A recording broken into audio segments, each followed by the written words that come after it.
On vit dans une culture qui est obsédée par l'idée du bonheur. Ah oui, complètement. Partout. Sur les réseaux sociaux, dans les magazines, on nous dit qu'on devrait être plus heureux, plus riche, plus performant. Toujours plus. Toujours plus. Mais si cette course effrénée au plus, c'était en réalité un piège. Et si le secret, c'était d'apprendre à s'en foutre? C'est exactement le paradoxe très provocateur qui est au cœur du livre de Mark Manson, L'art subtil de s'en foutre. Et c'est un titre qui marque. Oui, et ce qui est fascinant, c'est qu'il le présente comme un guide de développement personnel pour les gens qui, au fond, détestent le développement personnel. Ah, ça c'est intéressant. Indifférent à tout, non, c'est bien plus subtil. Il s'agit d'arrêter de gaspiller son énergie sur des choses insignifiantes pour la garder pour ce qui compte vraiment. C'est l'art de choisir ses combats. Donc si je comprends bien, ce livre il s'adresse à tous ceux qui se sentent un peu écrasés par cette pression permanente? La fameuse positivité toxique. C'est ça. Ceux qui regardent leur fil Instagram et se disent « Mais comment font les autres pour sentir aussi heureux ?» C'est pour ceux qui sentent bien que la vie, c'est pas d'éviter les problèmes, mais qu'il y a peut-être une meilleure façon de les gérer. Exactement. La question, du coup, c'est comment on fait concrètement pour arrêter de se soucier de tout et n'importe quoi et enfin se concentrer sur l'essentiel? Alors, la toute première étape selon Manson, c'est de comprendre un mécanisme qu'il appelle le cercle vicieux infernal. Le cercle vicieux infernal. Rien que ça. Oui, l'idée, c'est que notre société a créé une sorte de boucle de rétroaction psychologique. Par exemple, vous vous sentez anxieux. Et là, au lieu d'accepter ça, vous commencez à vous angoisser à l'idée d'être anxieux. Ce qui vous rend encore plus anxieux. Voilà, vous vous sentez coupable. Eh bien, vous vous sentez coupable de vous sentir coupable. C'est une spirale, elle n'a pas de fin. Ah oui, je vois très très bien. C'est le syndrome du « je devrais aller bien ». On se sent mal et en plus on se juge soi-même de se sentir mal. C'est ça. Et c'est décuplé par les réseaux sociaux, où tout le monde met en scène une vie parfaite, ce qui nous renvoie constamment à nos propres imperfections supposées. On est bombardé d'images de bonheur et ça nous rend paradoxalement malheureux. C'est fou. C'est exactement ça. Et pour briser ce cercle, Manson s'appuie sur une idée du philosophe Alan Watts, la loi de l'effort inverse. La loi de l'effort inverse. C'est un concept puissant et totalement contre-intuitif. Il dit que plus vous poursuivez activement quelque chose de positif, le bonheur, la confiance en soi, le calme, plus vous vous en éloignez. Attendez, comment ça? Parce que la poursuite elle-même, le fait de chercher, ça renforce l'idée que vous ne l'avez pas. Ah, c'est subtil ça. Donc, si je comprends bien, plus j'essaie de me forcer à être calme, plus je vais me sentir agité. Exactement. La solution, ce serait de ne rien faire alors? Pas exactement. Pas de ne rien faire, mais d'inverser la perspective. La loi dit aussi que l'inverse est vrai. C'est-à-dire? Accepter une expérience négative est en soi une expérience positive. Donnez-moi un exemple. Pensez à l'effort et à la douleur d'une séance de sport intense. Sur le moment, c'est désagréable. Oui, clairement. Mais c'est ce processus négatif qui produit un résultat positif. La santé, le bien-être. Apprendre à parler en public, c'est terrifiant pour beaucoup. Oh oui. Mais c'est en affrontant cette peur, cette expérience négative, qu'on gagne en confiance. Le livre soutient que tout ce qui a de la valeur dans la vie, on l'obtient en traversant la souffrance qui est associée. Les galères ne sont pas un bug du système en fait. Non, elles font partie intégrante du jeu. C'est une manière radicalement différente de voir les choses.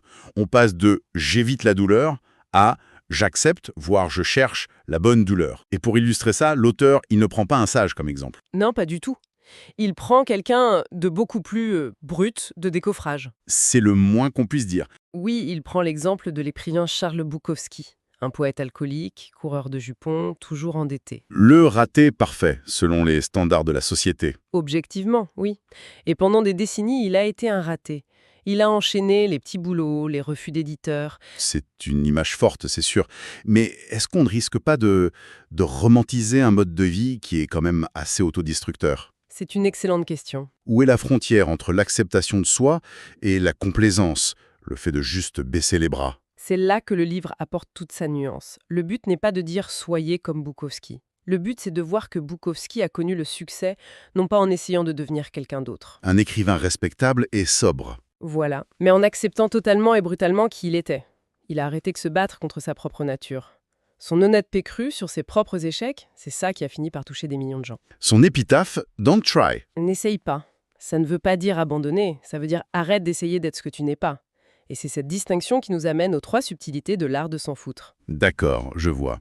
Ce n'est pas une excuse pour ne rien faire, mais un appel à l'authenticité. Alors, quelles sont ces subtilités? La première, s'en foutre, ce n'est pas être indifférent. L'indifférence, c'est de la passivité, c'est une forme de peur. Mhm. Au contraire, s'en foutre, c'est être à l'aise avec le fait d'être différent. C'est choisir ses valeurs et s'y tenir, même si ça veut dire déplaire ou aller à contre-courant. C'est un acte de courage. C'est réserver son énergie pour ce qui compte, en fait, quitte à ce que les autres ne comprennent pas. Ça me parle. Et la deuxième? La deuxième est peut-être la plus importante. Pour pouvoir se foutre de l'adversité, il faut se soucier de quelque chose de plus important que l'adversité. D'accord. Manson donne l'exemple un peu cliché mais très parlant de la vieille dame qui fait un scandale à la caisse pour un bon de réduction de 30 centimes. Ah oui, on a tous vu ça. Pourquoi une telle colère pour si peu? Probablement parce qu'elle n'a rien de plus important à faire, rien de plus grand qui occupe son esprit. C'est vrai que ça fait réfléchir. Si les petites contrariétés du quotidien nous obsèdent, c'est peut-être un symptôme Le symptôme qu'on manque d'un pourquoi plus grand. d'une mission, d'une passion qui relativise tout le reste. Exactement. Et ça mène à la troisième subtilité. On choisit toujours, consciemment ou pas, ce qui nous importe. Quand on est jeune, tout nous importe. Ce que les gens pensent de nos fringues, la bonne soirée... Oui. La maturité, selon le livre, c'est simplement de devenir plus sélectif avec son attention. On réalise que notre capital d'emmerde est limité et on choisit de le dépenser plus sagement. Sur la famille, des projets, des amitiés profondes... Des choses qui en valent la peine. D'accord. Donc, si le but n'est pas d'éviter le négatif et qu'il faut choisir ses combats, ça change complètement la définition du bonheur, non? Ah bah oui. On nous vend le bonheur comme une destination finale, un état de plénitude sans aucun problème. Et le livre démolit cette idée. Pour Manson, le bonheur n'est pas une destination. C'est une activité. C'est le processus de résolution de problèmes. Ah, Il affirme que la vie est, par définition, une suite ininterrompue de problèmes. La solution à un problème n'est que la création du suivant. c'est pas très optimiste, ça? Mais c'est réaliste. Le but, ce n'est donc pas d'avoir une vie sans problème, c'est une illusion. Le but, c'est d'avoir une vie remplie de bons problèmes. De bons problèmes. Des problèmes qu'on aime avoir et qu'on prend plaisir à résoudre. Ça, c'est un changement de paradigme total. Donc la question la plus utile à se poser serait pas « qu'est-ce que je veux pour être heureux ?», mais plutôt Quelle souffrance suis-je prêt à endurer pour l'obtenir? « exactement ». On veut tous un corps de rêve, mais qui est prêt à accepter la douleur des entraînements ? On veut tous lancer une entreprise à succès, mais qui est prêt à endurer le risque, les 80 heures par semaine, les échecs ? C'est le cœur de l'argument. Notre succès n'est pas déterminé par nos désirs, mais par notre capacité à supporter la lutte. Et c'est là que la notion de valeur devient absolument centrale. Le livre fait une distinction très claire entre les valeurs merdiques et les valeurs saines. Et des valeurs merdiques, Oui. par exemple. Le plaisir à tout prix, le succès matériel défini par les autres ou le besoin d'avoir toujours raison. Elles sont hors de notre contrôle et génèrent des problèmes insolubles. Comme vouloir être aimé par tout le monde, c'est une quête sans fin. Précisément. À l'inverse, des valeurs saines, comme l'honnêteté, la créativité, l'humilité, elles sont basées sur la réalité, elles sont internes, on peut les contrôler. D'accord. Si votre valeur, c'est l'honnêteté, le succès se mesure à chaque instant, par vos actions. Et ça génère de meilleurs problèmes. Au lieu de vous angoisser de savoir si les gens vous aiment, votre problème devient comment avoir cette conversation difficile de manière honnête et respectueuse.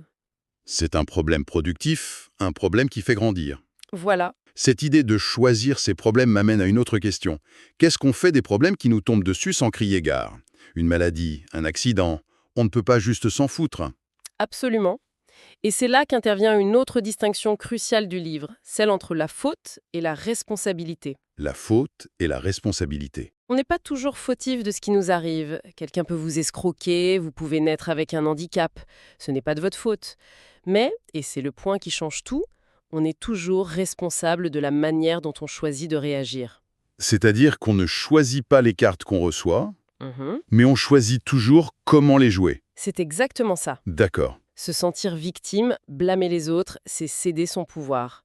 Assumer la responsabilité de sa réaction, même face à une injustice, c'est reprendre le contrôle. C'est passer de victime à acteur de sa propre vie. C'est une idée difficile, mais immensément responsabilisante. Et j'imagine que pour bien réagir, il faut une certaine humilité. Ce qui m'amène à une autre idée forte du livre, nous avons tort sur à peu près tout.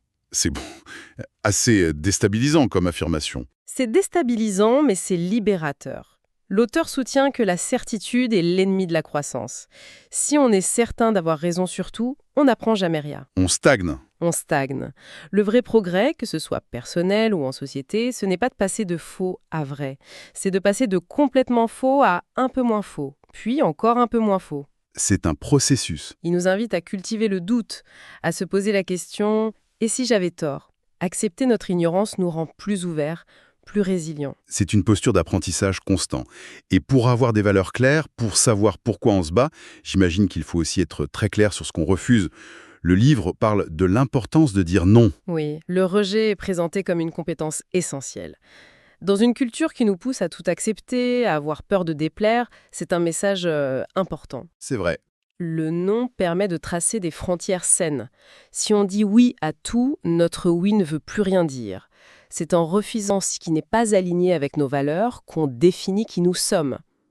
Et dans les relations ? Dans les relations, l'honnêteté d'un refus, même si c'est difficile, est bien plus saine qu'un oui de complaisance qui finit par éroder la confiance. La confiance se nourrit de vérité, et la vérité, ça inclut parfois le non. Donc, si on fait le bilan, l'art subtil de s'en foutre, c'est loin d'être un guide pour devenir un tir au flanc. Pas du tout. Ce n'est pas une promesse de bonheur facile et permanent. C'est presque l'inverse, en fait. C'est un manuel pour mieux souffrir, pour choisir une souffrance qui a du sens. C'est tout à fait ça, c'est un plaidoyer pour l'acceptation radicale de la réalité. La vie est faite de problèmes, nous sommes faillibles et nous ne sommes pas exceptionnels. Et c'est là-dedans qu'on trouve la liberté. C'est précisément dans cette acceptation que se trouve la liberté. Le but n'est pas d'éliminer les problèmes, c'est impossible. Le but est de les améliorer, de les choisir, de transformer la lutte inévitable de l'existence en un parcours qui a du sens pour nous. Le livre se termine sur une réflexion assez profonde autour de la mort. Il dit que la conscience de notre propre finitude, c'est peut-être le seul outil qui puisse nous aider à vraiment hiérarchiser nos valeurs. À distinguer ce qui est futile de ce qui est essentiel. Exactement. Et ça laisse une question en suspens, une question à se poser. Si l'on devait choisir nos priorités en sachant que notre temps est compté, quelle futilité, quelles angoisses superficielles laisserait-on tomber immédiatement? Et pour se consacrer, enfin, à quoi?